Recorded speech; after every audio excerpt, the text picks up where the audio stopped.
Good afternoon, everyone. It's a brand new week, and I wish you all the best of health this week. I would like to start this show by saying, please remember Tuesday is a fun day for kids.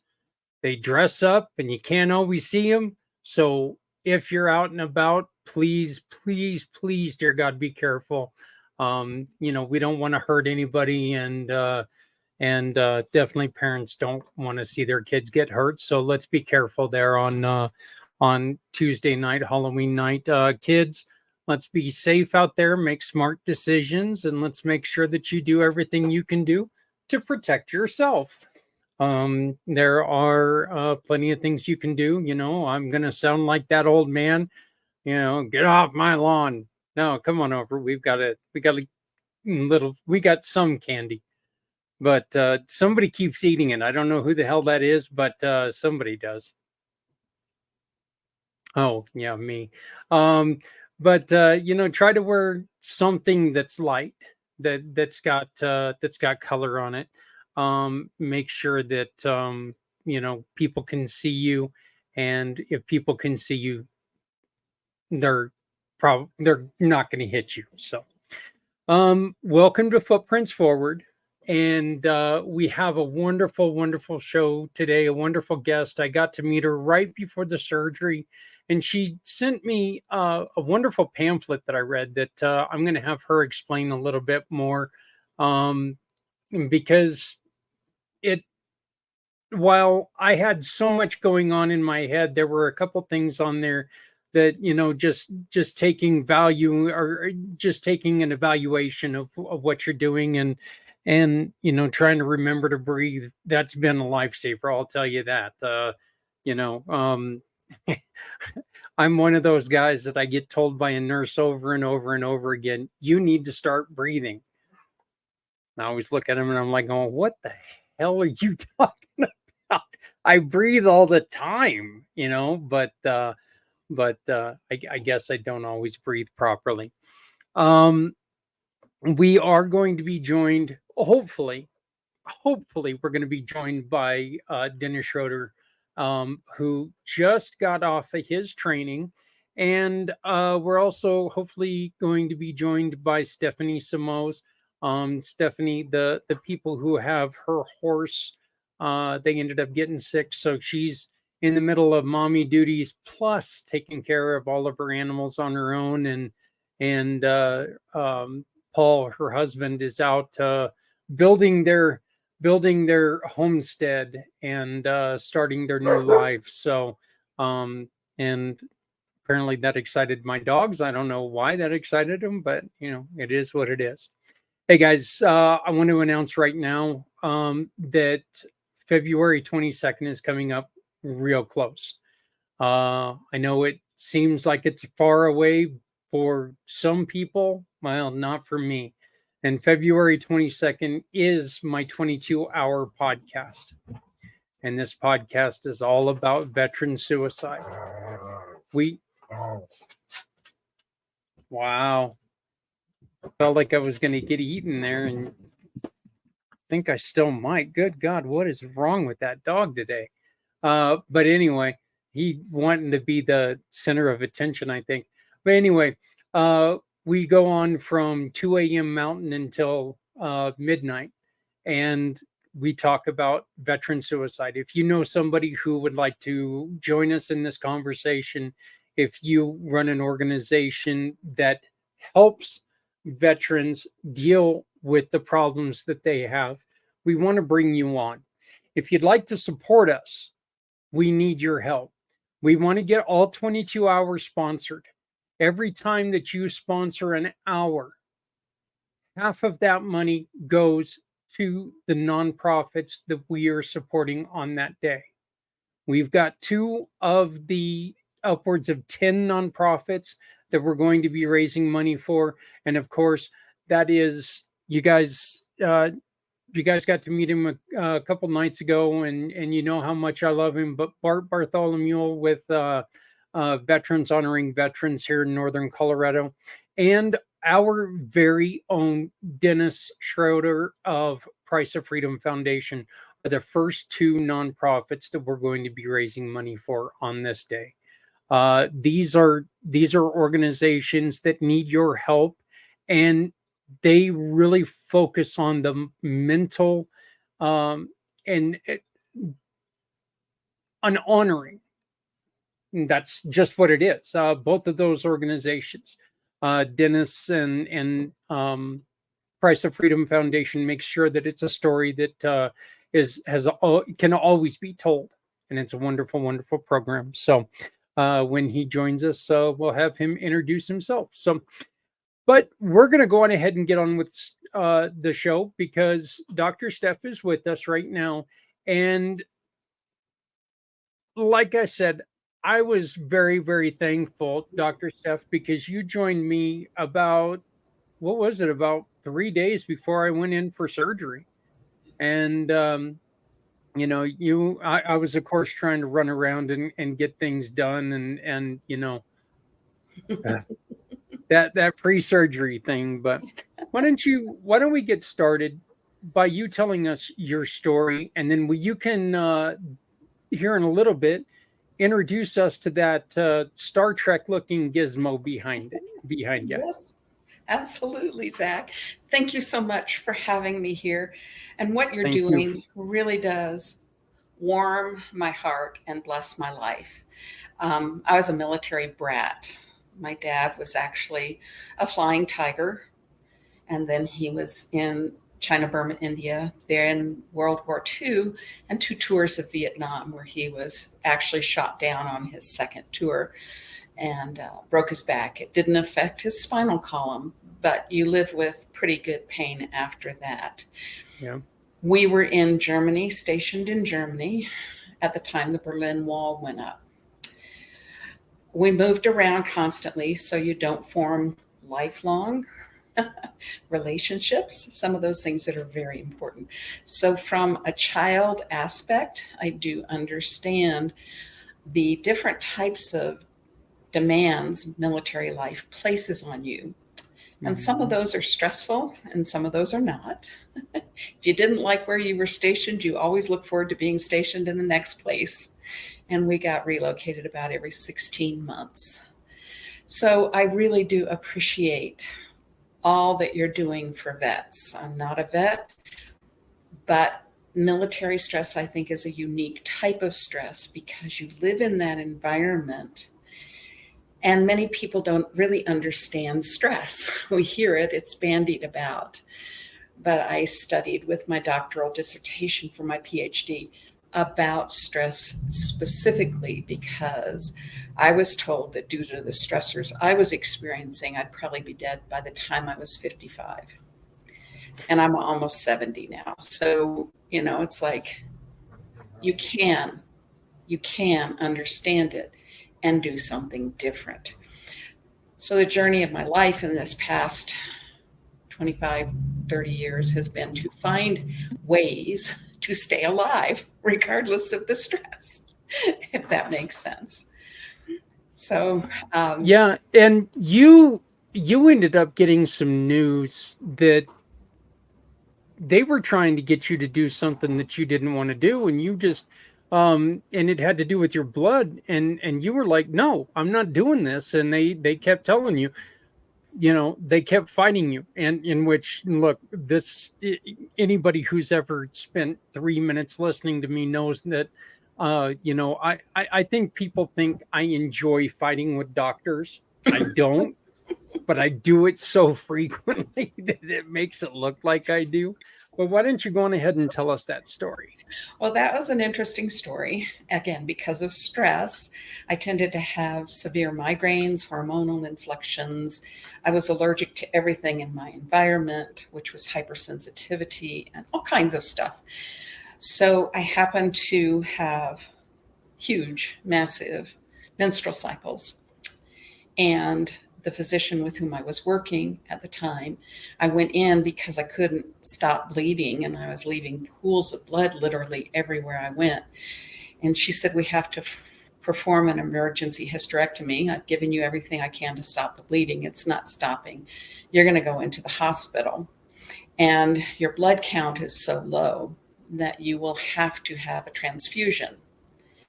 Well, I know from my experience, this is not something I'm telling anybody else to believe, but from my experience, I understand that they will do this. And they say blood does not take on information from the body, it's a safe thing. But I didn't want a transfusion, I didn't want anybody else's blood in my system. And I knew that everything is energy, and energy follows intention, and everything is energy, and energy follows intention. So my intention was that I would have a surgery that would not require a transfusion. I would have minimal blood loss. I talked to her about what I wanted: minimal blood loss, a quick and easy surgery. And then I went in and told the same thing to the anesthesiologist. And she said, "But I won't perform the operation if you don't give me permission to transfuse you." Mm-hmm. I said, "I don't give you permission to transfuse me, but I do give you permission to perform the operation." So we had our horns locked, and eventually, because I was standing there bleeding, she allowed that she would do the operation. She did, and I did not have to have a transfusion. And she honored my request as her patient. But I was pretty emphatic. I think you are too, because we know our bodies best. And I had minimal blood loss. And she said, "You're going to increase your recovery time." I said, "Well, that's your belief. I'm going to do just fine." And I did. I really did.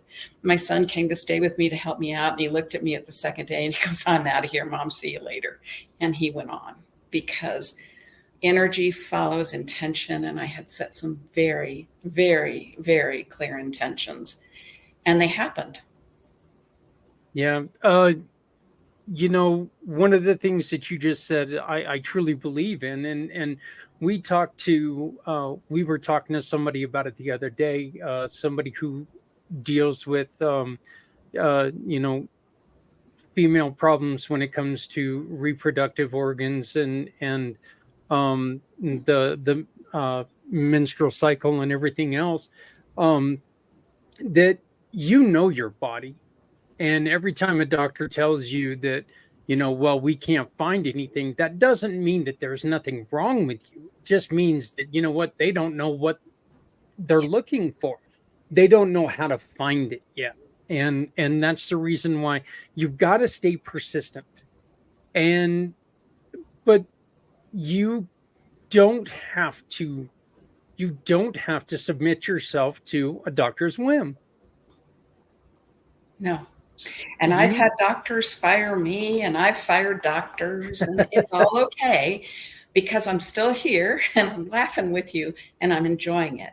You will find the doctor or the physician or the healthcare that you need if you keep just asking yourself, "What do I need?" And then opening up and making calls or doing whatever. Someone will call you and say, "I just found this fantastic doctor," or "I just found this," and it will happen. Well, tell us about the little escape pod you have behind you.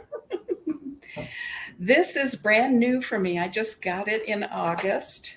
I do a lot of energy therapies. I have a PhD in energy medicine and a doctorate of theology in spiritual counseling. So that's a THD, theology. And so I've done a lot of work and practice, and I'm a Reiki master and all kinds of wonderful things. I just love it. And I know that everything is energy, and energy follows intention. You'll hear that throughout the conversation.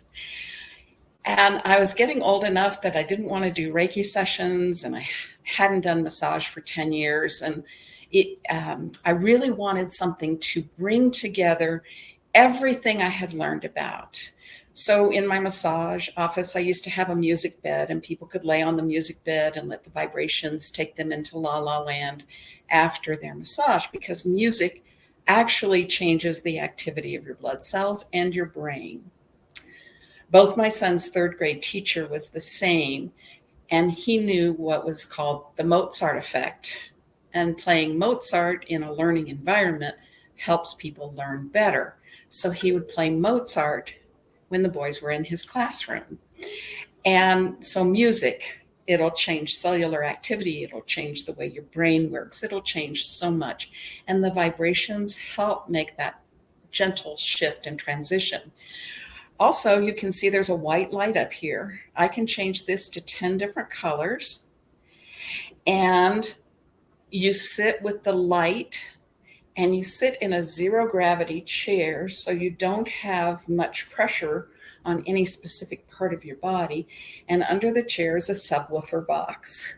So you get the vibration, you get the lights, you get the music, and the music comes at you in a spiral. There's speakers on either end of this beautiful chamber, and the music comes in, and because of the orientation of the chamber, it just swirls around you. So it gets into every part of your body. Your ears are not the only part of you that hears. Your skin, everything hears. So it's just a wonderful healing tool. And you get in there and you get 1 hour of pure healing time. Pure healing time. And most people don't get 1 minute of pure healing time. So this is phenomenal, and I'm just so thrilled to have it. I can also work with people like I did with you, sending them some information that actually can change the course or the outcome of an event in their lives. And that's one of my favorite things to do. My motto is change your word, change your life. Yeah.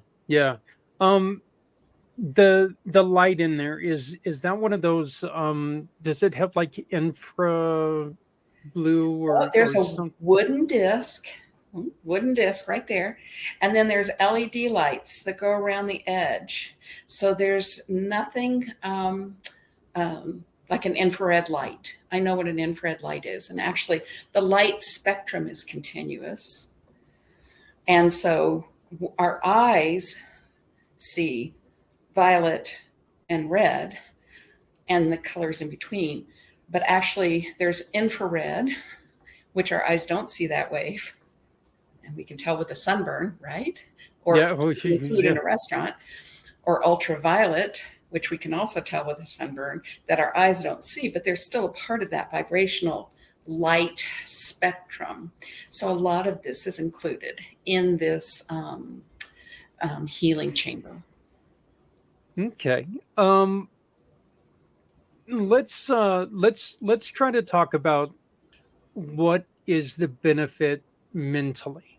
Okay? Because look, I know that with me, anytime that I go to somebody for any type of a healing massage or anything like that, obviously it's because the muscles are tight, and tight muscles. I'm going to tell you something. Tight muscles have ruined 9 years, of my life, because I've been overprotective of things. And so the neck muscles became so tight that, my neurologist, I've now broken 3 needles as she's tried to put in the medications into my back. I've now broken 3 needles because my muscles are just too tight. And I don't know how, again, kind of like the whole breathe thing. I'm constantly hearing, you need to relax. And I'm like, then you go, relax, right? I am relaxing. Yeah, that's pretty much it. It's like, you should see me when I'm not relaxed. Yeah. Been there, done that. Don't make me mad. You won't like me if I'm mad. So yeah, but relaxation has a tendency to melt away not just pain, not just a physical. Hello, Dennis. Hello, Zach. not just physical pain, but it also relaxation can really work well on mental fatigue, mental pain as well, can it not? Oh, absolutely. And hello, Dr. Schroeder? No, No, Or just Lieutenant Colonel Dennis Lieutenant, Schroeder. Lieutenant, right? yep. Lieutenant Colonel, that's Um, yes. Again, sometimes if you struggle to relax, the word struggle will create the struggle. And people don't understand this is your nervous system, Zach. This is yours. It lives Mhm. with you from the time you're conceived until the time you die. It is yours. It is, and it does what you ask it to do. But it's a little bit like a recalcitrant 3-year-old, right? You have to get its attention first. And I inform my clients about the sympathetic and the parasympathetic nervous system, how to operate within those realms easily throughout the day so that you get 12 hours of sympathetic, fight, flight, or freeze, parasympathetic, rest, digest, and heal. And you can't be in the activity of both of those at the same time. So when you tell your nervous system to relax, sometimes it goes, I don't get you. I don't know what relaxation is. But if you say, imagine I'm floating on a warm ocean and the waves are just providing a gentle massage, your nervous system goes, okay, that feels pretty good. I might do that. And you can do that as you're belly breathing and some other things. I actually talk about 5 self-healing skills, which is the first one is drinking enough water. If you're not eliminating toxins, they will build up, and your cells and your muscles especially build up lactic acid as you hold them together. And then when you finally get them released, because the lactic acid acts like glue, right, and keeps them tight, you finally release them and that lactic acid is released, you can have a little bit of a feel like you're coming down with something feeling. Whereas if you're drinking enough water, it's eliminating that lactic acid. So how much? 1/2 ounce per pound of body weight. Pretty easy. The second is probably becoming your favorite, belly breathing. If you're using your shoulders to breathe, your shoulders are not the breathing muscles. You have this nice big diaphragm below your rib cage, and that's a nice big muscle. And anybody in the military will tell you, you want to expend the least amount of effort for the greatest reward, right? So you right. want to use the big diaphragmatic muscle for breathing and save these small muscles for relaxing and calming down and doing their jobs. If they're tied up doing a job they're not assigned to do, they really get stressed and they will break needles. Okay. And they'll say, watch this. Watch Yeah. this. Break this needle. Okay. Yeah, I'll tell you, if I start breathing with my gut, you guys better watch out there in Grand Junction. You're going to feel like, you know, it's going to become a hell of a lot windier here in Colorado if I start using my gut to breathe. But The third is an awareness. Just become aware of what you're feeling, the mental thoughts. See, the feedback loop is hippocampus, hypothalamus, pituitary. And that's where you get that repetitive thought running on the hamster wheel thing. And if you can do that pattern interrupt, you can take somebody out of that pattern and they can choose something different. But in the sympathetic nervous system, thinking, mental, feeling, spiritual, whatever, they only have 3 choices: fight, flight, or freeze. So when you do a pattern interrupt and you bring in rest, digest, heal, breathe, drink water, the body starts going, oh, I like that recipe. That's a good one. I'll start thinking about drinking my water instead of worried about. So become aware. And then the other one is present moment living. And I'll throw this out there, and I know I'll get a huge amount of response, but there is no pain when you're in the present moment. It's one of the things I've seen doctoral thesis about over and over again. If you're absolutely present, there is no pain.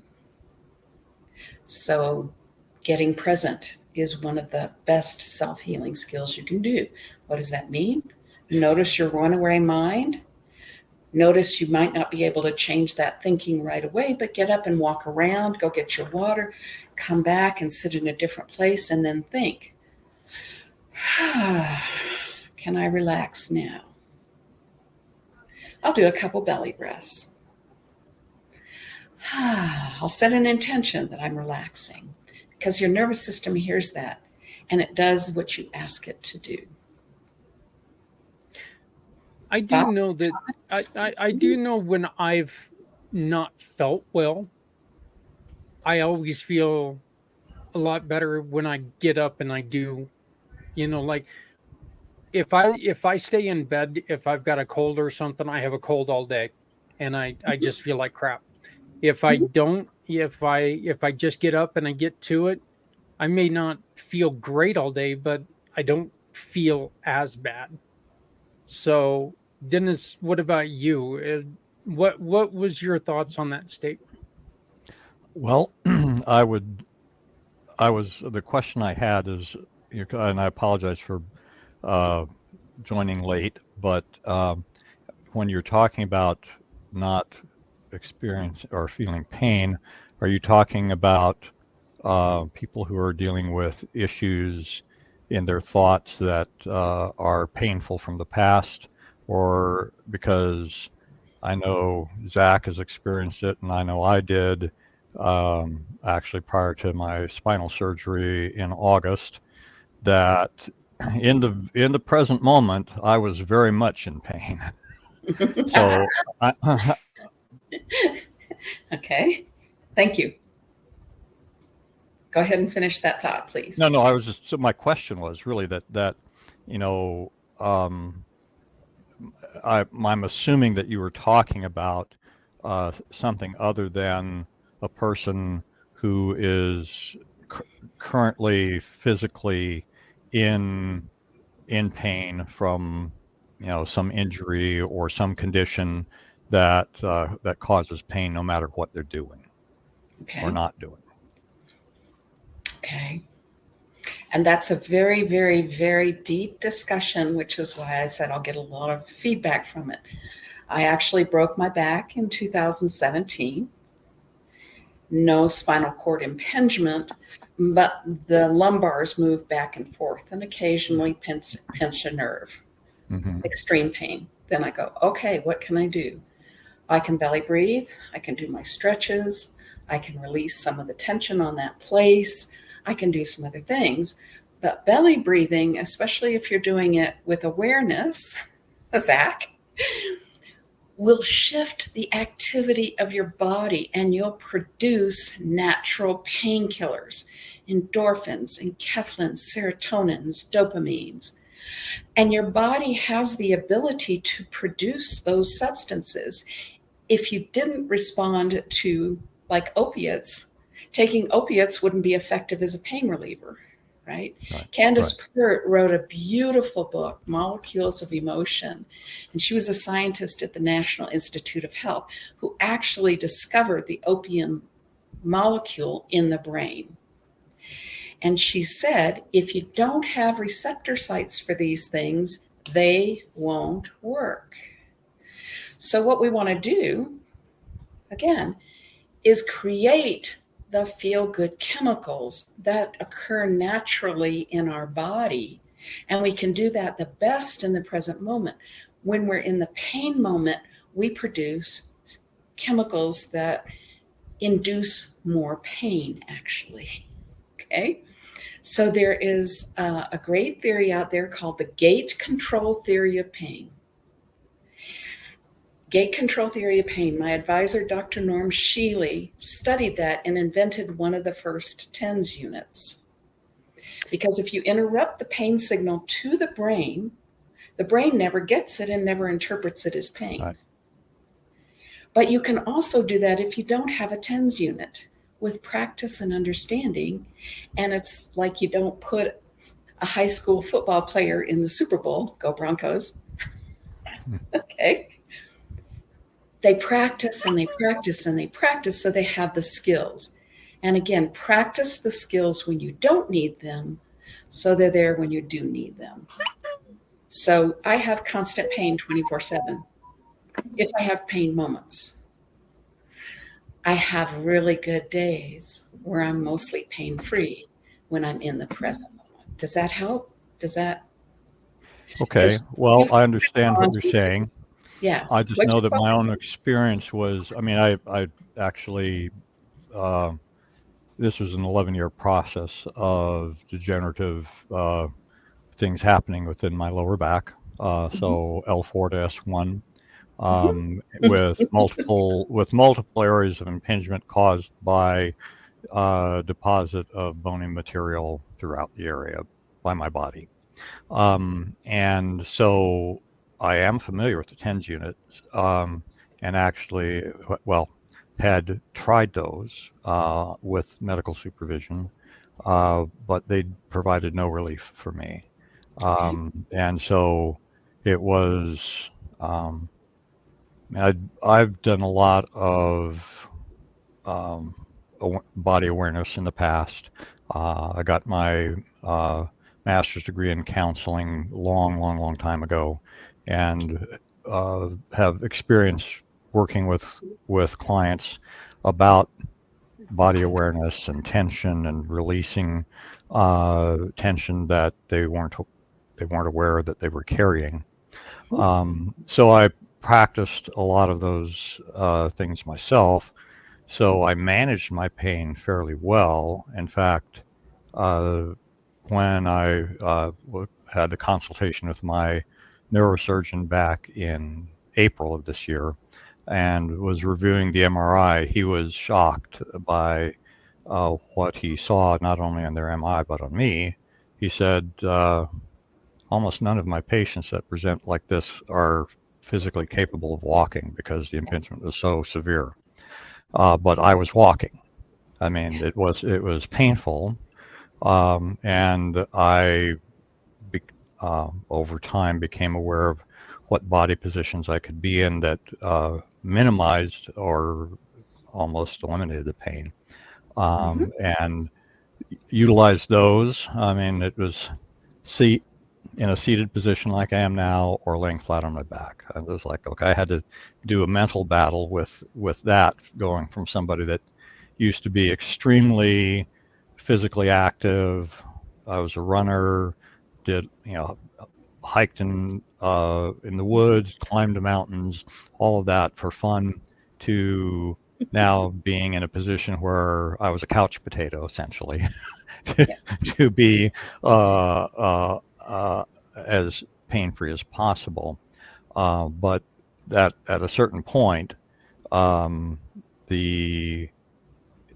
impingement was going to get to the point where it was going to paralyze me, is what they were said. So, I was glad to have the surgery done. I'd say it was about 95% successful. I do still have an issue with my feet, where I have a sensation of my toes that it feels like they're wrapped in tissue paper when there's absolutely nothing on them. So, there's some areas they weren't able to clear out, and it's only when I'm in bed at night that I'm really aware of that. It doesn't, and so what you're focused on really does make a difference. Zach, as you were talking about getting up and being active and the like, takes your awareness off of the other stuff that's going on, and for me has been something that allowed me to, and still allows me to get through my day without any, not without it being in my conscious mind. That's, gosh, I hate that feeling of feeling like my toes are wrapped in something that's not even there. Right. I used to be a pilot, and I tell you what, if I was flying, no pain. My dad was the same way. So I am a full proponent, complete and full proponent of whatever work. I used to work at Valley View Hospital in patient billing as a patient advocate. I taught CPR for 16 years. That's my conventional medicine. Mm-hmm. And I started my story off with an operation that I had. Okay. I'm not saying don't do it. I'm saying find what works and do more of that. Right. Oh, absolutely. And I mean, for me, my background is I spent a career in the U.S. Army. I was a medical service corps officer, medical administrator, been around, worked with, I was not a clinical administrator. I was a plans and operations guy most of the time. But I worked alongside a lot of clinicians. And you'd probably be surprised at how many of them in the Army, at least during the time I served, took a more holistic approach towards things because their focus wasn't on making money. I mean, it was socialized medicine, probably the best version of socialized medicine that we have in this country. But it's also at the whim of the funders too. So, but their focus was on keeping, in our case, the Army, keeping our soldiers and their families as healthy as possible. So there's a lot of emphasis on prevention, a lot of emphasis on things that you could do besides just medicating or cutting. And medication has its limits because you do build up the tolerance. But what's fascinating to me is, again, I worked at the hospital for 12 years, but that was years ago. And I'm doing Tai Chi 3 times a week. And there are at least 4 nurses that come into the Tai Chi class because the nursing career decimated their bodies. Right. And their mental capacities. And now they are rebuilding and they're doing different things like Tai Chi and Qigong and those really mindful movements and flows to get back into a healthier state with their bodies and their minds. And there isn't a difference. Okay, so we say mind body in the alternative world, and in the conventional medicine we say psychosomatic. Tomato. You know, this is one time where I wish Diamond was with us, because she mentioned last week on this show, of course, you know, there was a horrible picture that came with it because I was talking about me doing yoga, which is just something that nobody in their right mind needs to see. But you know, Diamond was talking about yoga, and when we had her on the show, even Wednesday night, she was talking about it's one of those things that can really get you from going, it's, oh God, I don't want to do this. This is going to be horrible. But you hold yourself accountable and you're like, wow, that helped. I'm loosened up. I don't feel as bad. You know, that annoying ache in my whatever is relaxed now, and whatever it is. What is there? And I know that the machine behind you is really good for it. We talked about this, is you get in there and you kind of just escape into yourself, escape into your who you are, get into your quote unquote happy place, Dairy Queen. That's not a healthy, happy place, but damn it, it's my happy place. Maybe not healthy. It's my happy place. It's their nightmare when they see me. You know, they'll call people in from vacation. They're like, "Look, the fat guy's back. Come on in. Let's go." But my wife went there the other day, and she asked me what I want, and I'm like, "Do you got a pen?" And she's like, "Zach, be nice." And I'm like, "Okay, I'll only do one thing." So, but man, I've kept them in business for many years. But while you're using these machines, and I'm trying to remember that there was another place with like a blue light or something like that at one of the gyms that I went to, where you just stood in there and you let the light immerse you. Yes. Okay, and it's just you don't go in there and you don't, you know, do push-ups or anything. You just go in there. You be just being sometime is something that, something that you've said that really sticks with me is that I have migraine headaches every minute of every day. But if I can find something to do to keep my mind off of it for a little bit, I stop thinking about it. It doesn't go away per se, but it doesn't make it to where I can't accomplish things. Right. Like once in a while, every once in a while they'll take full effect and I'll be sitting there on the couch for 8 hours. Right. And I do understand the state of being of a migraine. It really does take over your whole mind body. But the nervous system is pretty lazy, and it establishes patterns. And that establishes then expectations, which brings up thoughts, and thoughts become things. So when I was dealing with migraines, or I had the migraine condition or whatever, I would say, oh my gosh, today's going to be a migraine day. And sure enough, Yep. it'd be a migraine day. Yep. Whereas I say today, and I've been migraine free since 1997, and I had one migraine that lasted for 5.5 months. So Zach, it sounds like yours has lasted longer, but it's a pattern. 9 years. Established pattern that the nervous system goes, I'm too lazy to change. He knows I'm going to be there. I'm his friend right now, whether you feel like that or not. And when you can pattern interrupt, it's amazing. It's absolutely, like you say, you find something to do that interrupts the pattern and the total focus on it. Okay, so that you can have a different experience. And then you can build on those different experiences. Part of what I do is new training for people. Let's get a new training in your nervous system.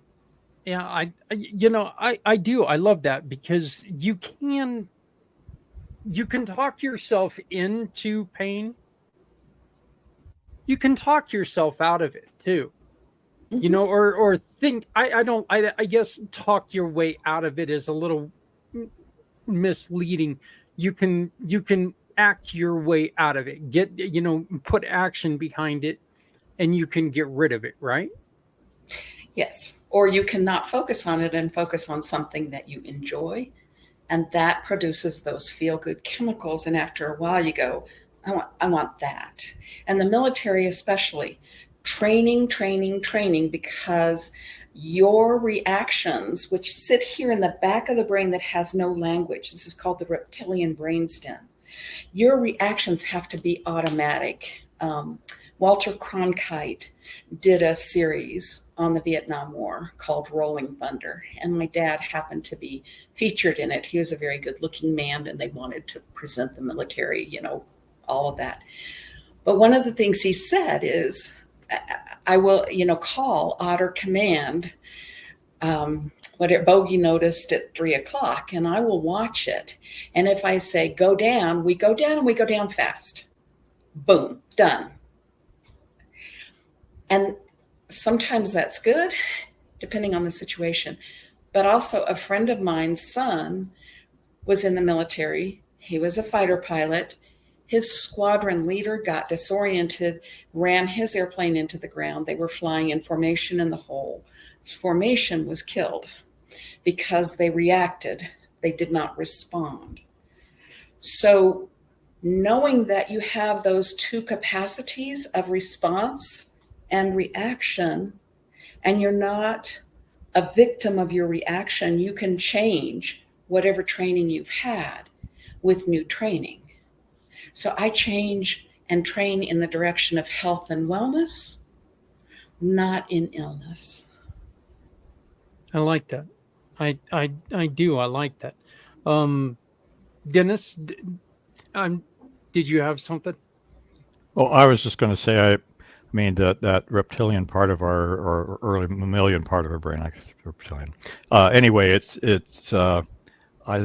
for folks who may not be familiar with it that are listening, I'd say that probably most people have had the experience that as they grew up, they would have an aversion reaction to certain things, certain tastes, certain smells, maybe certain sounds, and those are usually caused by that subconscious reaction Right back. to that same stimulus that happened much earlier in their lives.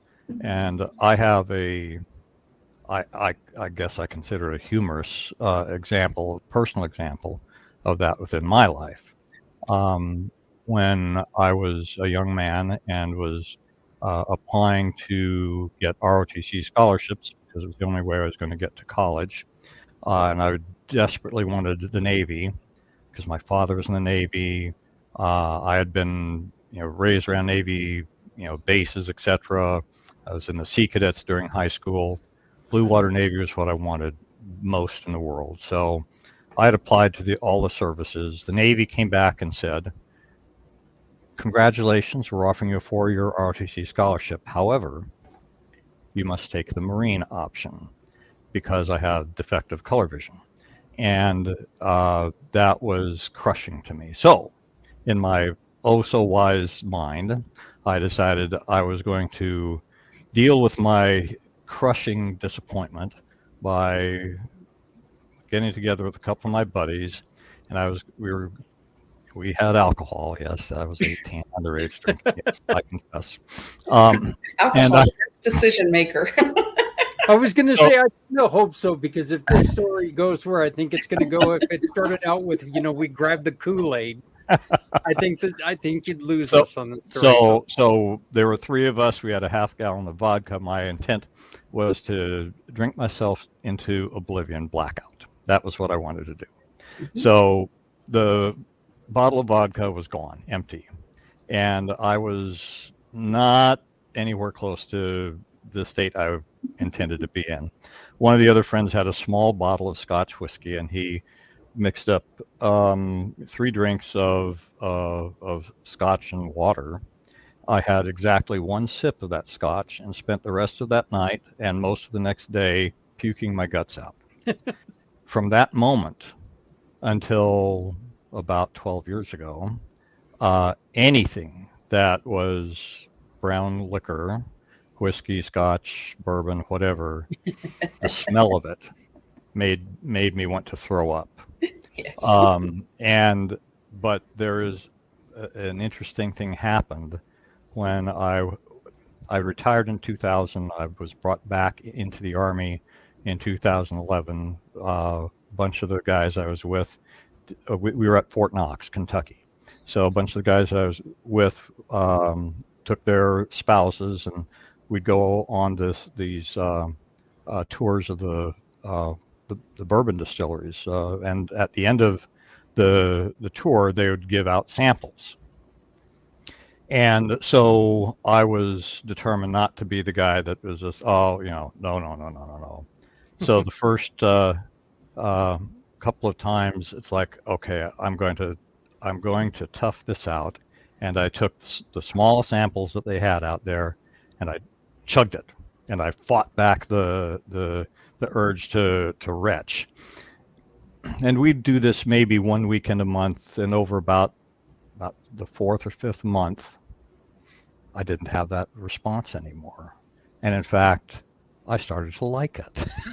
And now bourbon on the rocks is my favorite drink.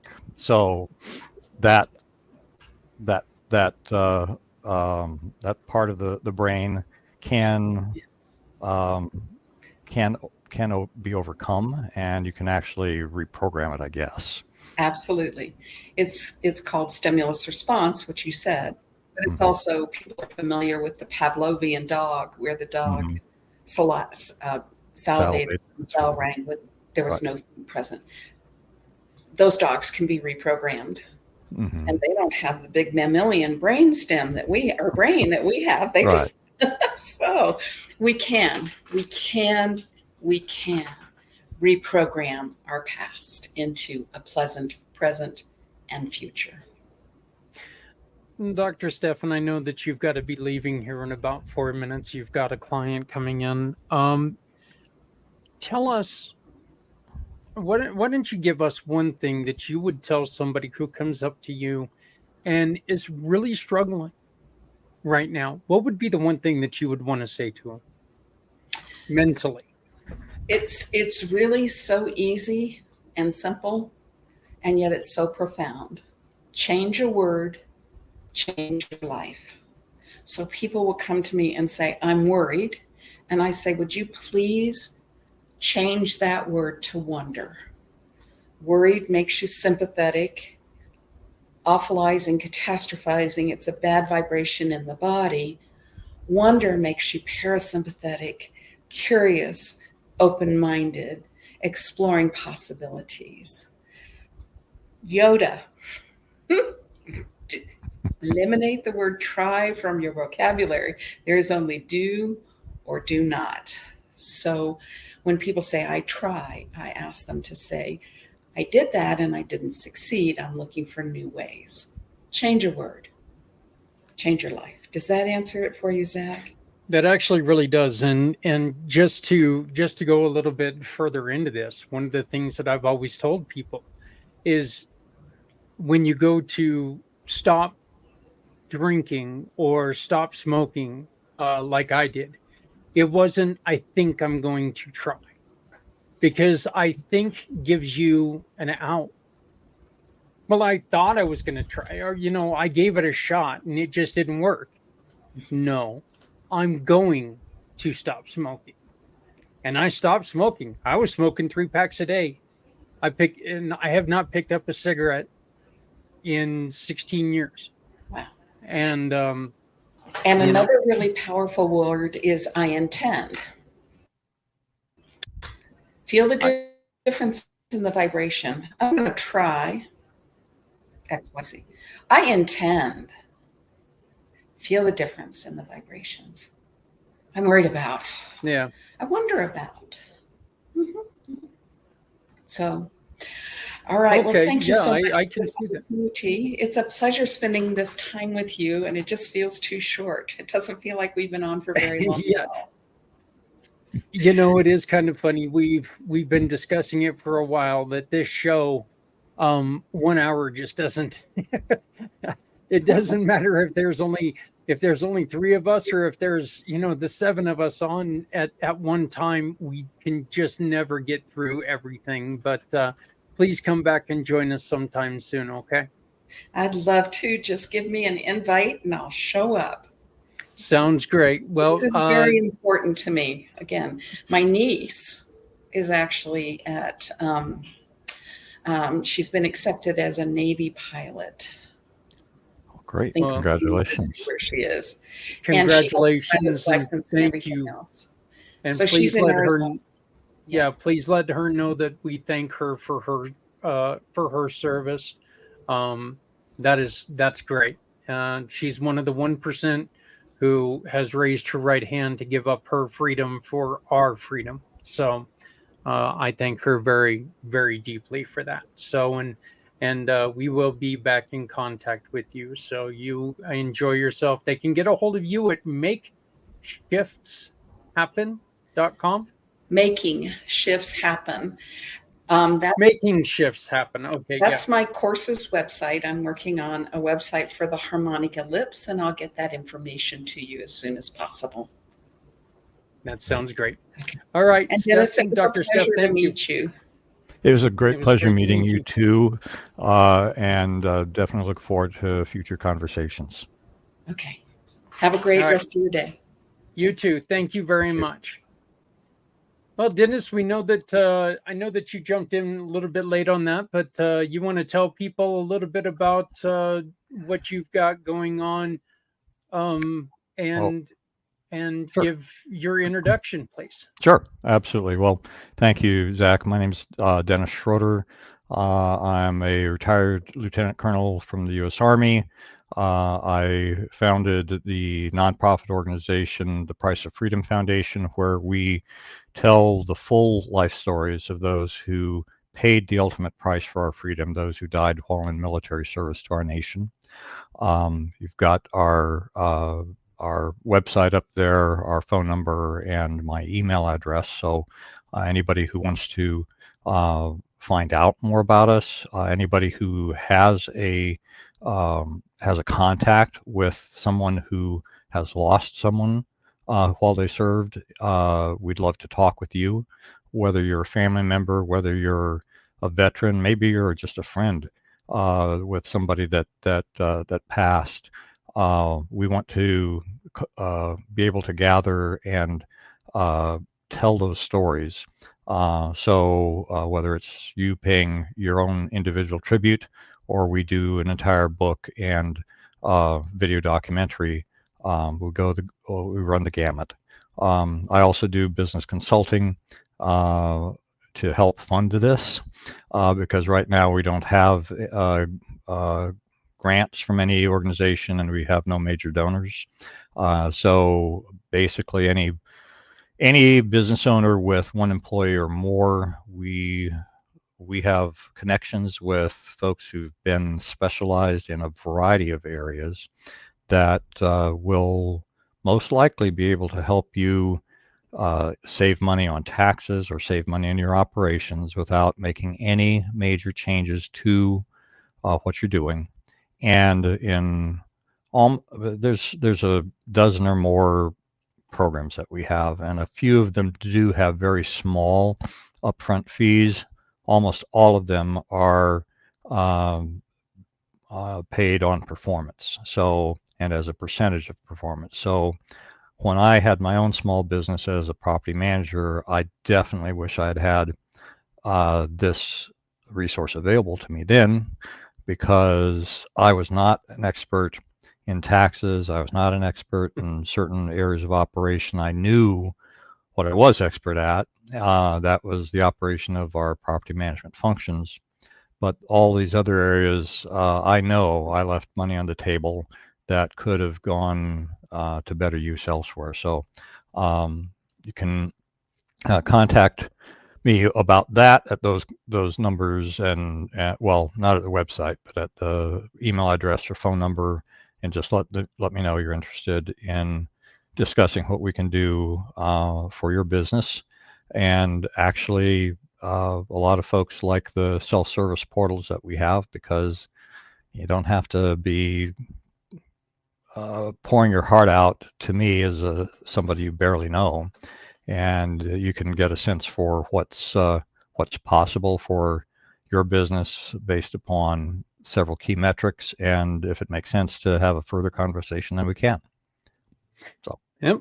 Well, that sounds great. And I made the announcement a little bit earlier, and now we'll just restate the announcement that the Price of Freedom Foundation is going to be one of the nonprofits that we are going to be raising money for on February 22nd, which is 2Save22. Unfortunately, the number is no longer 22, so don't keep that in mind. But there was a lot of money spent to get everybody used to the number 22 being associated with our veteran suicide. Unfortunately, that number has skyrocketed. Right. One of the things that you offer people, and we'll go on ahead and finish it off with this, is exactly what you said earlier, Dennis. You offer a story to be told. And that way, this isn't just another statistic.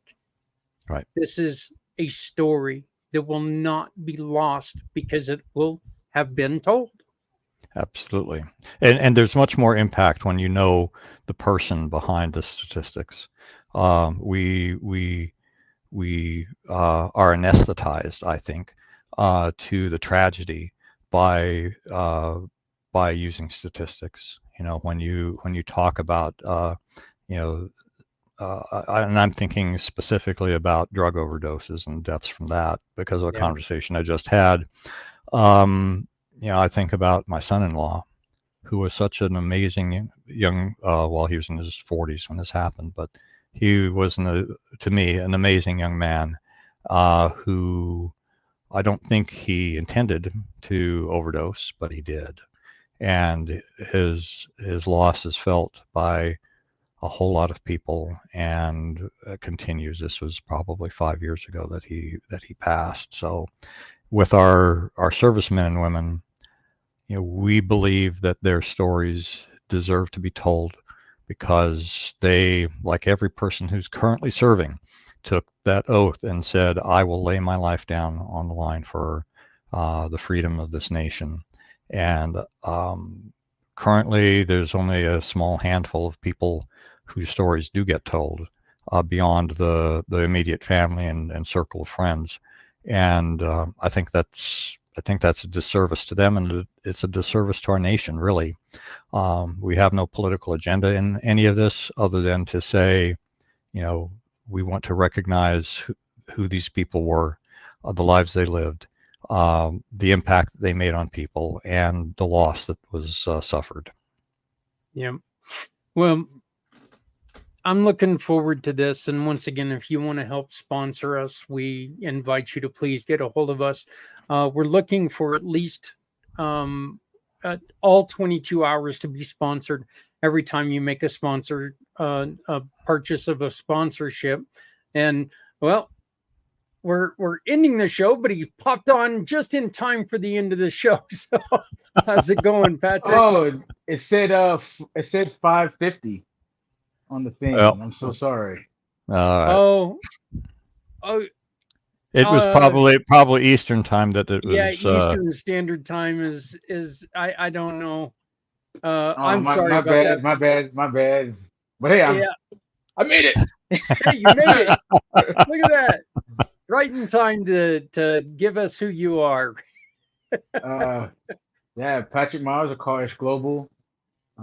Just a guy who loves Jesus more than anything. And one of the things that I do is I'm launching a media company called Consuming Fire Media. One of the things that it's doing is it's a podcasting company. One of the many things it'll be doing, and one of the podcasts is the Pitman's podcast. This is a podcast for men who just want to learn how to uh, walk together in relationship, and also in relationship with God, and how to walk our lives out together. And it's a community that's growing, and it's been very, very impactful, not just in actually, I would say more in our lives than it has been in anything else. And we're just hoping that it affects other people. Really, what's been happening. Um, um, uh, Next thing is uh, I started it as the youth initiative. That's the overall scale, the global scale of what we're doing. But the local chapter that I'm doing in White House is called the Roots. The kids wanted to rename it the Roots, and that is where basically I just give them the information that they need to the information and tools to be able to grow, um, and be able to use those tools to be able to impact their communities and their lives, their visions right now at the age they're at. So this is a program for ages 16 through 20. And the idea is to catch them right before they go into the world and right when they're entering it, because that's usually the most vulnerable time of teenagers, especially when they don't know who they are. And the tools that we're giving them is for them to figure out who they are. And I have no apologies about it, but who they are in Christ, and the way that God's created them to be. And that's one of the things that the world tries to hide from. And when you're informed of that, you start to become a very um, powerful individual. So just give them tools to actually know who's and who they are. I really appreciate that, because one of the things that I've always said, that I've always felt, Patrick, is I wish, I really do. I wish I knew a third of what I knew when I was 16 years old. I mean, I knew there, you couldn't tell me anything at 16. I knew it. I absolutely knew it. I wish I had a third of that knowledge from when I was 16 years old. Of course, now in hindsight, I didn't know a damn thing. Yeah. Probably still a little bit on that side, but I've at least experienced a lot more My kid is home, it looks like. So, um, but yeah, and you're working, you're taking your time with these kids. I think is the positive, the positive um nature of what you do is so important, because we are losing so many kids to that thought that nobody cares, and Yeah. that's just simply not true. It's you know right now I think there are so many people who are caught up in so many different things that at times it feels like, all of us probably feel like, well, nobody cares, but again, that's just simply not true. There's so much going on right now, you know and the old saying, look, adulting sucks. It really sucks right now, because we're so inundated with the bad news, the stresses of today, and everything going on. So I really appreciate everything that you do with those kids. Man, I appreciate that. You said something really important just now, actually. I just had a 2 hour conversation with a brother today about like that message that you're saying that maybe that people are receiving. And it's not just teenagers, it's people. I deal with a lot of different people, not just teenagers. And the thing that I constantly hear is that nobody cares. And the thing is that the message that people care is not being received by people. So maybe the way what we're communicating is by our actions and maybe the things that we're doing, even though we care, is that we don't. It's in quite the opposite. That's why I appreciate things like this show and stuff like that, because um, instead of just you can see through the conversations that we have with people by them sharing their stories, the care, not only for their stories, but the care that you have for the people viewing this to to get as much information to them as possible. And that's where people can receive that, okay, all right, these people are caring about this message, I'll listen more. And that's actually how you get people, you earn a person's heart by caring, right? And a lot of times we try to earn people's heart by telling them what to do.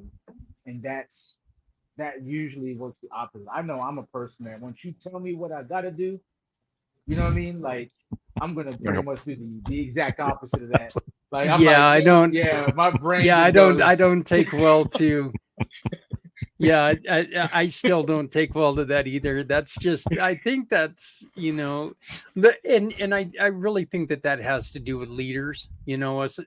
As leaders, we're not ones who like people telling us, especially telling us what to do, and that's why I try not to tell people what to do. I try to suggest certain things. And I think that's one of the main important, or one of the biggest importances of what we're trying to do here is we're trying to make sure that people understand, look, we're not telling you about one way. yeah, We're telling you about every way we can possibly tell you to help as many people as we can. Because the only thing that we're going to tell you for sure, there's only one thing that the three of us know for sure, that this life is not going to be the same without you. If you take your life, it's going to be a negative effect on all of us. We may not even know you, but if we can give you many different ideas on people who might be able to help, Dr. Steph today, you know, if that sounds interesting to you, contact us. Let us help. That's what we're here for. There's none of us here who are going to tell you how it works best for you, because not a single one of us is going to say we know what's best for you. We're going to tell you, hey, this is what's out there. Have you thought of this?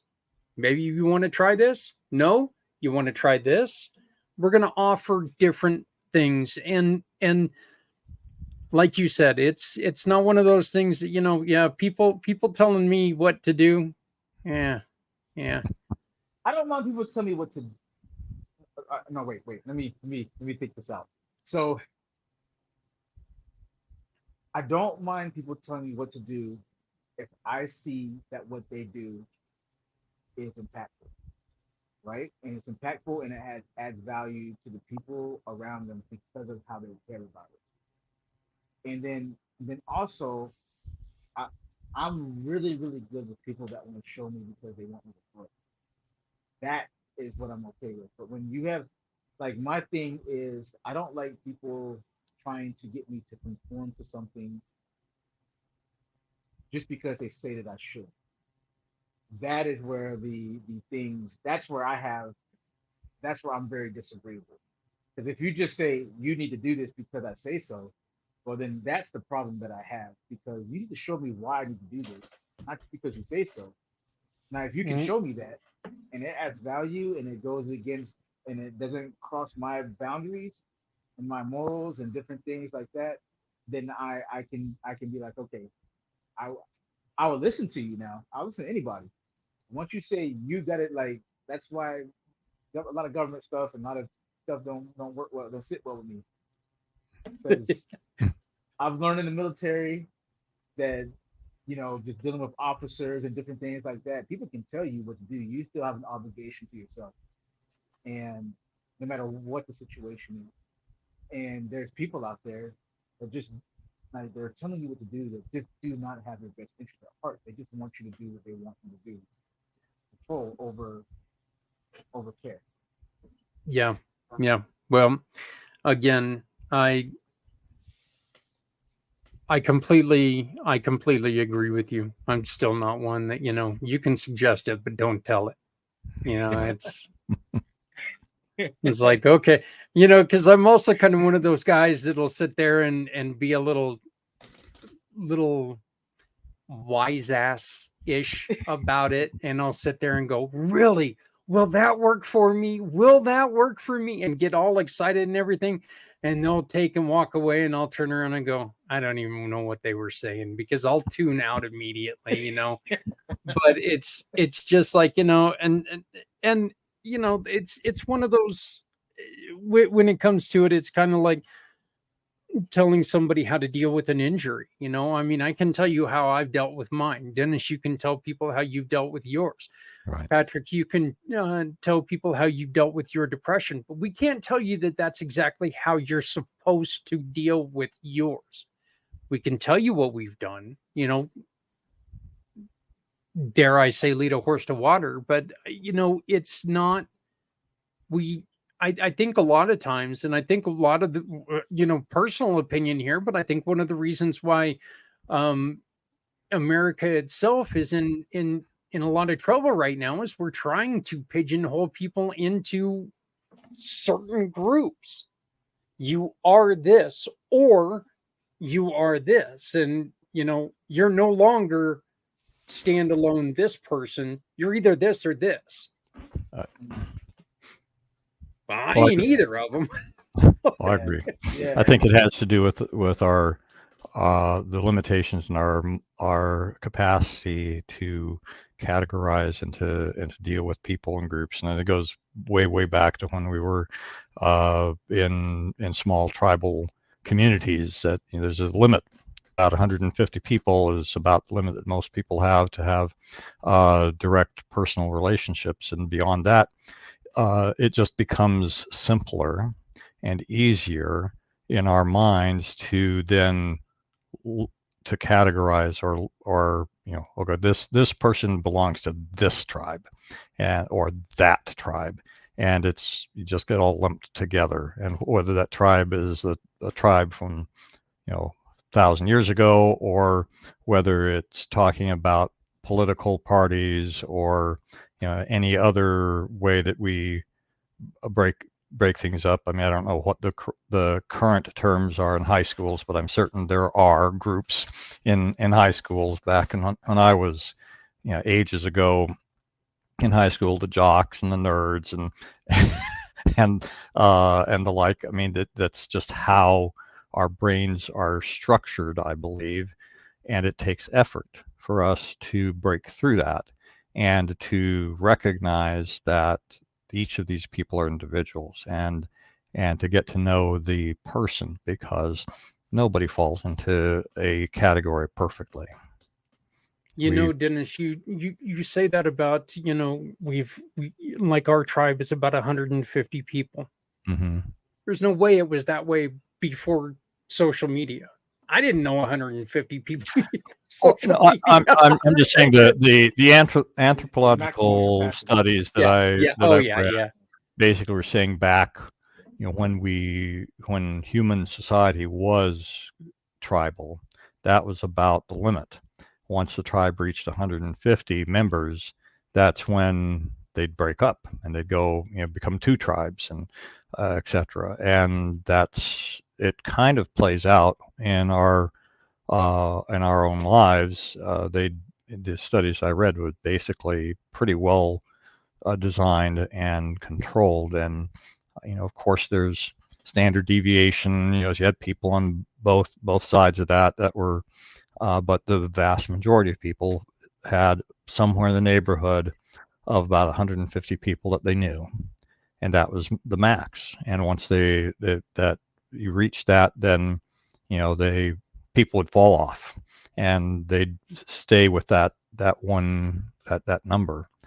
Um, and I say that not to, you know, to I don't really have any conclusions about what that means in our daily lives right now, but and I believe that social media can give us some tools to expand that number if we choose to. But I think we should be aware of the fact that that's kind of how our brains are programmed, and that you know, with awareness comes choices.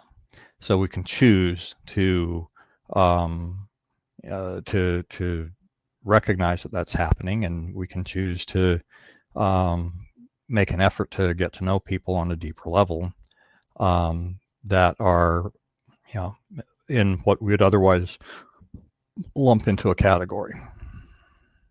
I think this is. We could go on and on because Oh, you know yeah. we're with y'all are dear friends of mine, and you know I just love getting together with you here, and so our conversations could go on for hours. I don't know how interesting it's going to be to your audience though. I think it's actually going to be really you know, intriguing to a lot of people, because I think a lot of people really do care about the philosophy and how to try to help other people. But there's a lot of people who are afraid anymore to do it, Right. because am I going to, you know, if I let this person know, I actually had this conversation with somebody the other day that this person, they deal with CBD, but they're afraid to let anybody know that they're directly involved in it, because they don't want their other business to suffer. You know, Right. CBD and and and I'm just going to say it, and this is coming from a guy who on the weekends, THC gummies and I, we're good friends, okay, because I get to sleep finally on the weekends. You know, I can't do it on weekdays because I wake up and I'm still sitting there going, but you know, I'll take me a THC gummy on Friday and Saturday night, and I'll get finally good sleep, which helps my headaches. But um, you know, there is absolutely nothing in CBD that's I there's just nothing in CBD. So for people to put it up there as, you know, like this is a gateway drug to, you know, Uh, meth, I'm sorry, but well, I mean, I do understand his reluctance because oh there's a lot of people who yeah. have. I mean, I will tell you that I myself uh, have some deeply personal reasons for having significant issues with anything associated with marijuana or any other drugs that we don't have time to get into here, and we can talk about another time. But there's lots of people out there, you know, for whatever reason, because they were raised this way, or because Hmm. they're law and order kinds of people like I am, or you know, they had some kind of personal experience that was negative about it, are going to lump what your friend is doing with his business into that negative category. So I mean, I do understand it. I don't know that I don't want. I'm still dealing with my own issues with it. So I'll just Yeah. leave it at that. I really do think, and I'm not going to say that this is I'm not going to say that this is tied to it, but we just talked about son-in-law who, unfortunately, Yes. that's going to leave an impression Right. on towards Well, anything, alcohol. Whatever. I will tell you briefly that my oldest daughter had 15 or more years of involvement in drugs, running away from home when she was young, Mhm. prostituting herself, and being beaten and left for dead, not once, but 3 times, is the factor that makes this a very emotional thing for me. Yeah. And Well, so it's that that part of my mammalian brain, right? It's like my reaction is no, I don't have anything yeah. to do with it, Yeah. because of that. Yeah. And there's nobody on earth who can tell you that you don't have a reason Right. to I mean, dislike it. I'm not sitting here in judgment on anybody. I know probably most of the people that I know are people who have used it or are currently using it, and it's okay. It's just a topic that becomes uncomfortable for me when they bring it up. I certainly don't bring the topic up ever, but when the topic comes up, I know I have a reaction to it, and then I choose what I choose not. A lot of folks think I'm trying to be judgmental about them. It's not. I'm just trying to not have to deal with those memories and those thoughts again. There's a harsh reality behind your thought there. Hmm. And if anybody can't, if somebody can't understand that and somebody can't respect it, well, that's not your Right. fault. Right. But I mean, I'm saying not.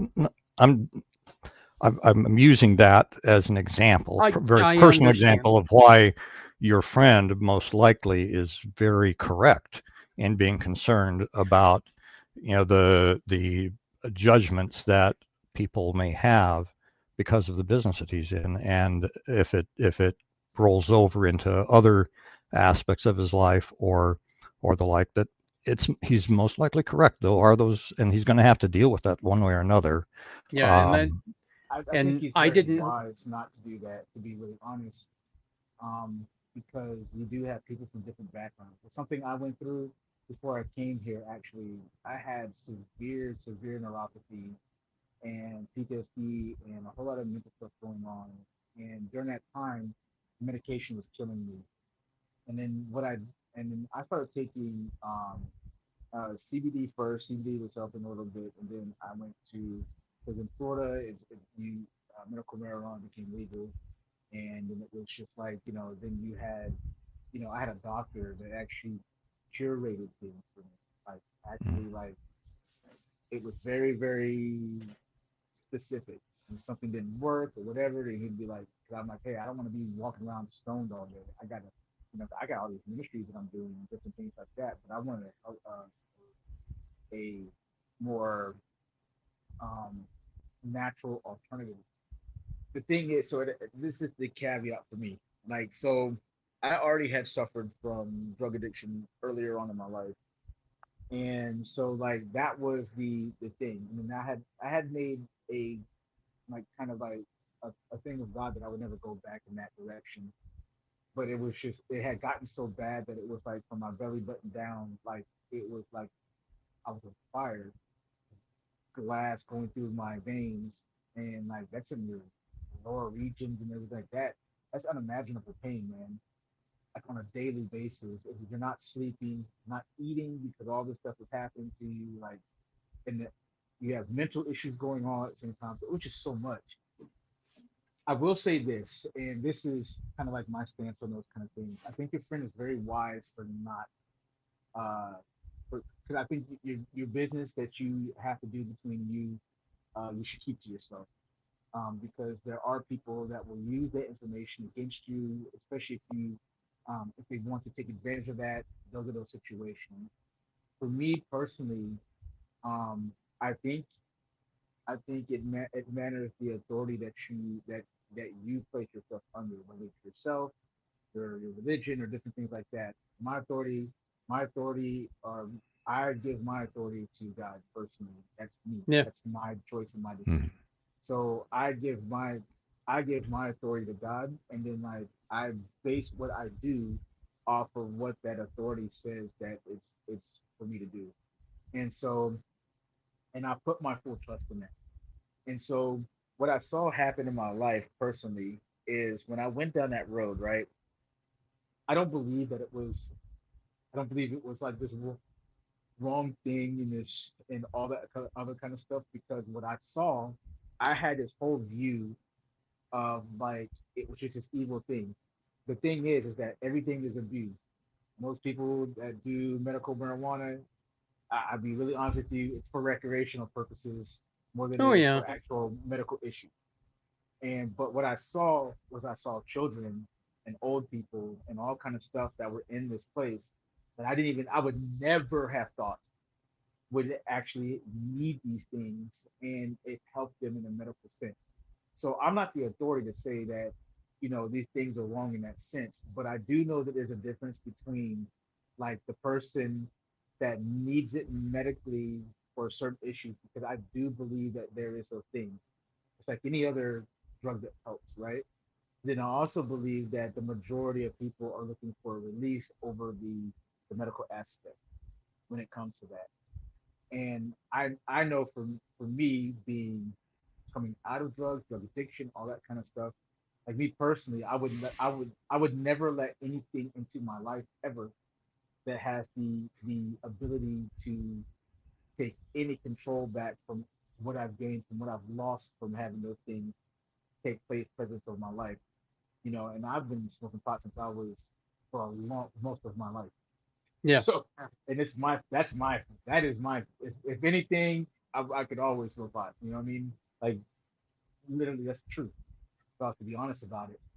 But there's this thing where it's like, how am I, like, what if I want to, with what the things that I'm doing, right? If I'm wanting to point people to Christ or to God or whatever, it makes it very hard for me to actually have that message with those things to attach to. And then not only that, it's um for me, it's just simple. It's simply for me is like I trust God to take care of those things for me, which when I did that, it actually worked. That's what actually worked for me. Like when I started to put my trust in God to be my healer for things, there were things that were the cause of my sleeplessness and different things that when I started addressing them, the way the Word of God was telling me to, um, where I started addressing those real issues and being like, all right, God, what am I supposed to do with these things that would keep me from sleeping? Um, then that's when the healing came. It was actual, real, practical, tangible things that I was more used to ignoring and looking for the quick solution than the hard work that was going to be needed to overcome it. When I started trusting God with the hard work, like the strength to get through the hard work that was needed for me to overcome the actual root issues of my issues, because I had diabetes. Well, I need to quit eating freaking sugar and everything else, and cakes and Twinkies and ho-hos and whatnot. That's really what was the problem, and eating rice and all these things that I wasn't supposed to be eating. So what when I thought the medical marijuana was helping me was like it was suppressing my appetite. So I wasn't eating all these different things, right? And then I started to lose the weight. When I started to lose the weight, then the neuropathy started to go away. But then, you know, but then there was other side effects that started to happen where it actually, um, because they don't tell you sometimes with the psychoactive effects that these things have with you over time, where just like any other drug, anything that you take for the most part that is not natural to your body, for your body to have, it always have this other thing or when you take too much of something, but it's just supposed to be a natural thing, because even aspirin, like you can take one aspirin, it helps with a gamut of things. But if when you start taking, it says to take 200 milligrams, but then you start taking 800 milligrams, and if you've been in the military, we all know about the ibuprofen horse pill, the Hmm. cure all for everything. They Yep. give you, they say, hey, only take 400 milligrams, but then like, they give you this big bottle, so you're like, shoot, I'm hurting bad, so I'm gonna take Yep. 1600. Yep. That's what happens. But then there's effects that happen. It's the same thing happens with these things. I am a believer of those things are natural and they have their purpose. If I was to take a stance on something, that's what I believe. I believe that there's purpose for these things, that it's not always nefarious, but the world and the way that the devil works is he always takes what's good and converts it to something that's going to be evil to Hmm. destroy you. That's his whole purpose. In saying that, that's why I just really saying that that's why I kind of like let that be my filter, because like right now I'm not struggling with neuropathy. I'm not struggling with I mean, even when I'm struggling with those mental issues now, instead of having this quick thing that I go to that may help for the moment, but it doesn't help me long term to overcome it, which is that's what you actually really want. You want to be able to overcome the issue, not keep coming into the issue that has been a problem. And so a lot of times you have to get to the root of the issue, which is what I believe that God allows you to do when you do things the way He's asking you to do. And that's because I've tried just so many different things. The thing is, you always need that substance or that thing to over to get through the moment, but you never overcome it. God is a God where He says, "I've made you more than conquerors."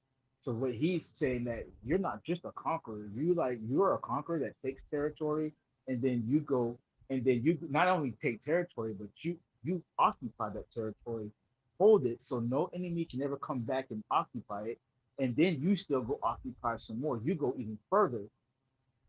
That's His design for humans and for people, mentally, emotionally, physically, and spiritually. And um and what I found, and I'm not just saying it, I'm saying this from experience from my life, not yours, not anybody else's, but experience in my life is that I was always um, um, the way I always approached things with anything that was extra that came into that was that it always kept me in the same place. It never let me rise above it. And I'm really cool with a God that's going to help me overcome and go beyond. And that's where I don't need anything but Him to do that. I don't need anything else but Him and His Word and His truth to do any of that.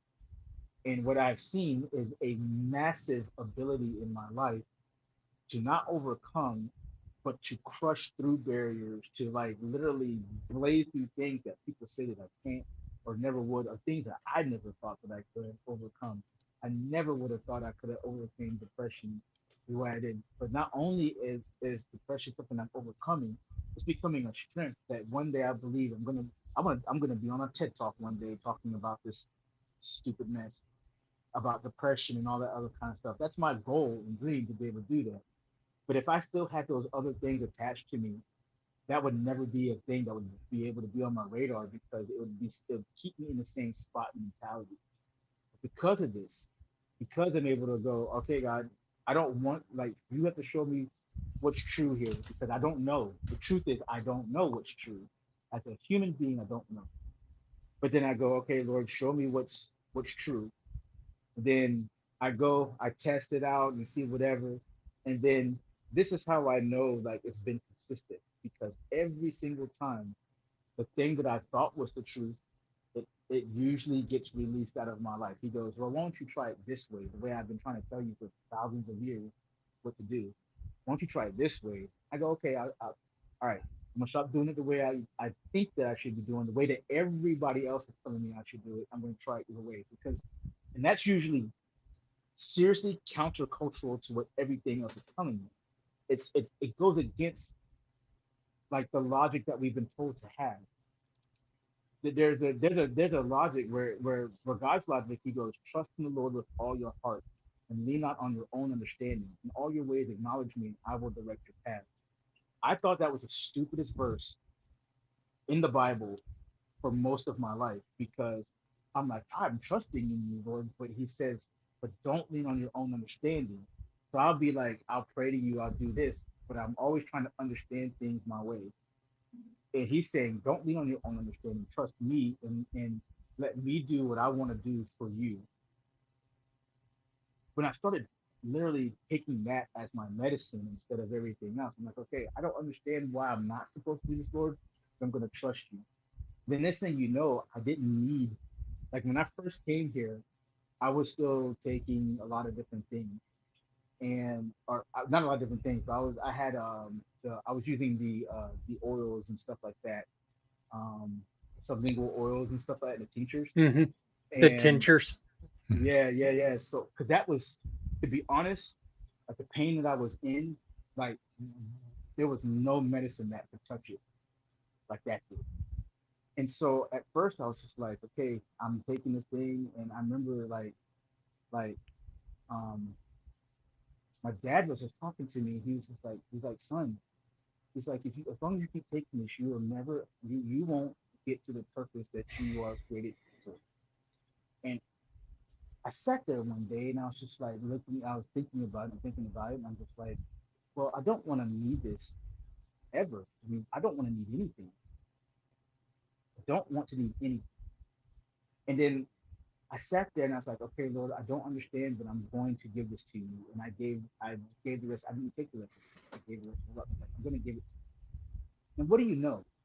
Well, your body, when it's clear of everything, it actually has the ability to create pain blocking medicine for itself that's more powerful than any drug that you can take. But you have to be clear. And so the next thing I know, I'm not feeling this pain like I used to, and my body actually becomes acclimated, and I'm starting to become clear mentally and emotionally. I'm getting off of the the the medication that they had on for my mental state that I was in at the time. And so like I'm clear, I'm not numb anymore. And then now I'm actually able to start addressing the things that were really wrong with my life, which was things that I didn't want to deal with. I was able to deal with now the trauma from a little boy, and really actually not see it in the way that it was, that I've been seeing it my whole life in this frame, but see it in this very clear state where I could be like, God, I can't actually overcome this. Can I give this to you? Can I really truly give this to you? And it says that I could, and you'll direct me from this point, right? It says I'm gonna trust you, so I'm gonna do. And I did that. When I did that, not only did he take it from me, but he actually healed it in a way where I was able to forgive the person that did those things, which was the real problem. I had so much hate that I didn't even know that I had. I had so much hate and so much anger and so much shame and so much all these different things that were attached, that were actually the problem of why I couldn't sleep and why I couldn't eat, and why my anger and my temper had gotten so out of control over the years, is because there's one little thing that that if I had did it God way years ago, it would have been dealt with, and I could have overcame it and been in a completely different place now. But now he was able to take that. It's not an issue like the person that did that to me. I can honestly say I forgive them. I was the best in their life. Now, do I wish justice for that situation?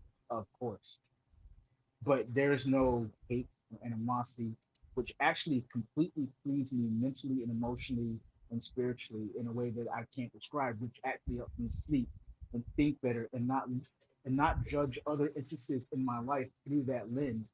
That lens is broken. And so it's this much bigger picture effect.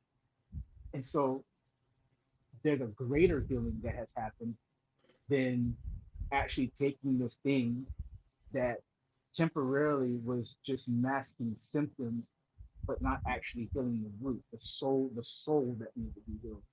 Most of the things that we deal with as human beings are soul issues. There's truly soul issues that are much deeper than just hurts or different things like that. Um, I'm not saying this for anybody, but I truly believe that the only one that can heal the soul is the person that created the soul. That's the only one that can heal it. That's our Yeah. source of that's our source of it. And and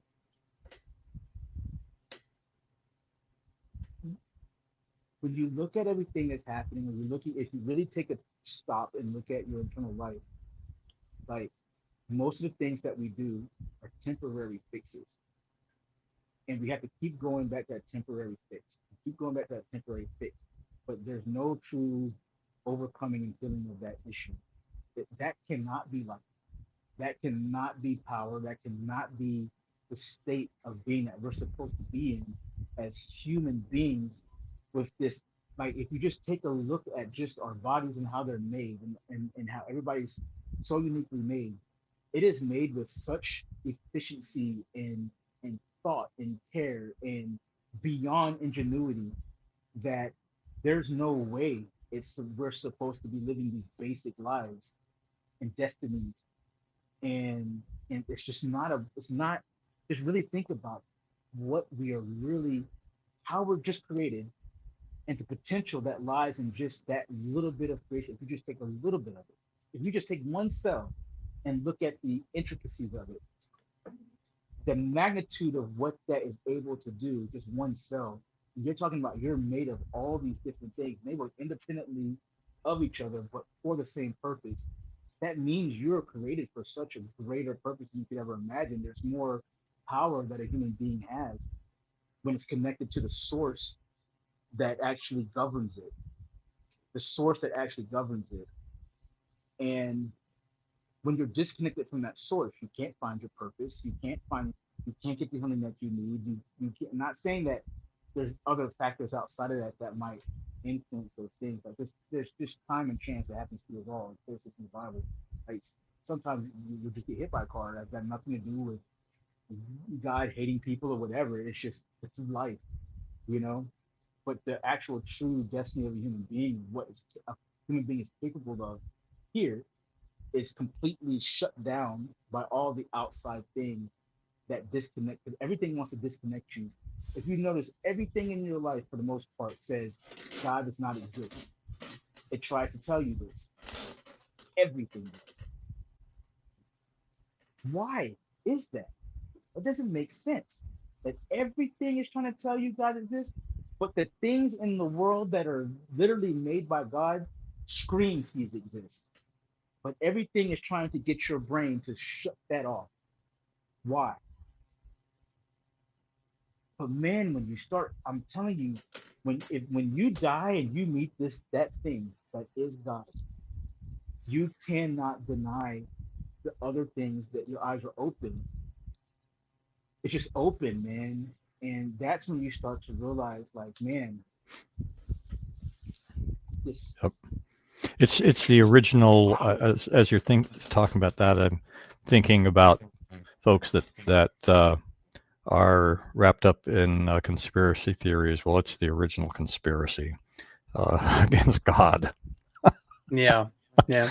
So right. and I just wanted to say, Patrick, I mean, my observation here that if you are able to review this from the beginning,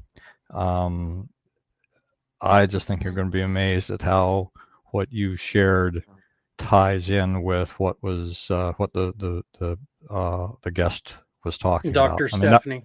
Dr. Stephanie was talking about. I wish I wouldn't have missed I mean, it. and I wish I would have missed it. Dang. she did not take it from a point of view of a Christian faith. However, what she was talking about and what you were talking about dovetail very, very, very well. So They're all they were both spiritual. Yeah, You know, this is not yeah. about No. I'm just Christianity. saying that This is you about know God. this. This is Yes, different. right. What I'm talking about is just like I am a Christian, I don't like if you want to label something. I am a Christian. I'm a follower of Christ. However you want to label that, Mm-hmm. you name it how you want to. But that's just who I am Oh personally yeah. because of how I see God. But we're just talking about the actual source of God's creation, all these different things. Right. That's an undeniable thing that's denied Right. because of our own logic. But that doesn't even make sense. And when you just put a drop of blood on a microscope, it doesn't make sense to deny that. It doesn't Right. make sense to look up in the sky and see what you see that is unexplainable on a level that can't be explained. It's crazy to me that that you got a fish tank back there. You can look at that fish tank on that screen, and there is no doubt in this world that somebody created that fish tank. You can look. You have to. There's no possibility that you can look at that fish tank and be like, man, there was just a cataclysmic, just events of things that just happened together, and boom, fish tank. I turned around and damn, it was right there there. it was. So- That doesn't make sense. But this is what the world tries to tell you, man. That doesn't even make sense, brother. Yeah. I'm not trying to blow up on nobody's stuff, man, but I'm just saying it don't make sense. So like, there has to be a source for that we are supposed to be connected to. That the reason why the world is the way it is, so lost in confusion, so lost in its understanding of itself, so lost in every, we all know it's darkness. We all feel the darkness getting darker. We know it. It's literally because the source is being disconnected in our hearts and our minds. That's why we can't feel the way we're supposed to. That's why we can't that all these mental issues that we are dealing with in the world right now is disconnection. It's disconnection from the original source that can heal those things. Reason why we're going through just,